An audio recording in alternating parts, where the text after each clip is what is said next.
Greetings and salutations. Thank you for lending an ear to The Voice of the Times this Sunday, November 2020. For today's editorial, Journalism versus Fake News, Truth versus Fair Commentary. The phrase fake news has been a weapon wielded by politicians and other public figures who have been challenged or criticized by media. The tactic seems so effective that even government critics use the phrase to lash out against some media that report content or carry commentaries against them, or are favorable to the authorities. The issue with fake news has become so popular that it was one of the main points discussed recently in the Campus Press Forum of the Manila Times, a workshop for student journalists. Some are naturally worried, but not this 122-year-old national daily. No one should be spared from fair criticism, not even ourselves and others in media. We try to accommodate all views, even if we disagree with them. And in the end, our faith in democracy assures us that the truth will prevail.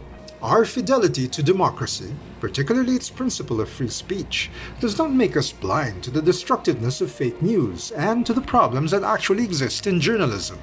In the US, for example, President Donald Trump's hostility against the liberal bias of media has eroded at least some public trust in them.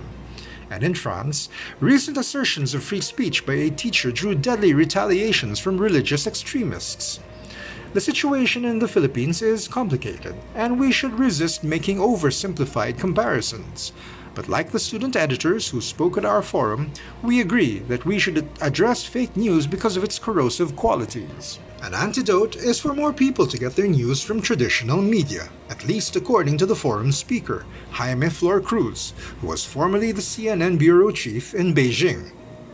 Fear, disinformation, and misinformation could be as deadly as the COVID itself, he said. That's why we need good journalism. That's why we need critical thinking. That's why we need to support credible media groups. That's why we have to pay for some of the journalism we consume. And that's why we need top-rated journalism courses in schools, he said. Mr. Flor Cruz added that people should avoid echo chambers, partly alluding to social media that use algorithms. They are supposed to make internet navigation easier, but they also tend to reinforce biases. Of course, there are other issues that erode public trust in media.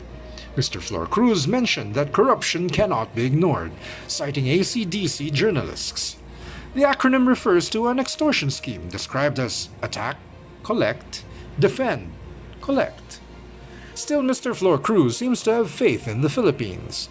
During his stint with CNN, he covered China, which censors media, and North Korea, where free press is non-existent.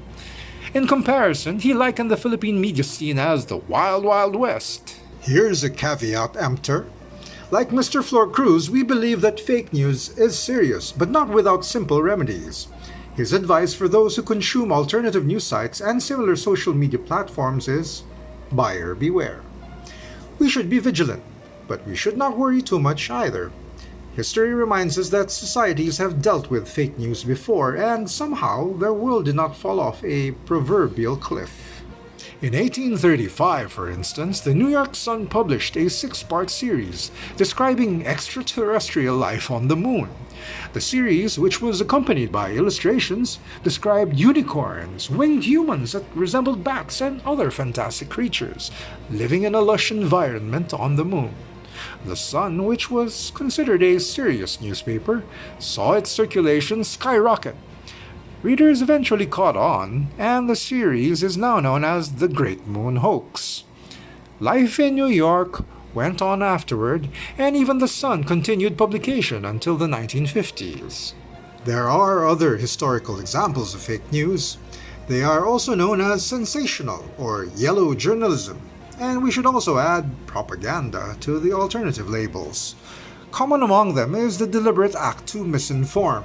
They are distinct from the mistakes that journalists, like all people, make, and different from editorial policies that give space for all types of views. Ultimately, people will make the right call.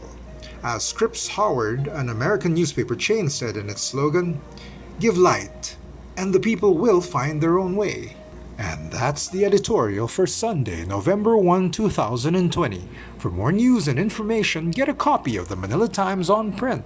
Subscribe to our digital edition or log on to www.manilatimes.net. Follow us on Twitter, Facebook, and Instagram, and listen to The Voice of the Times.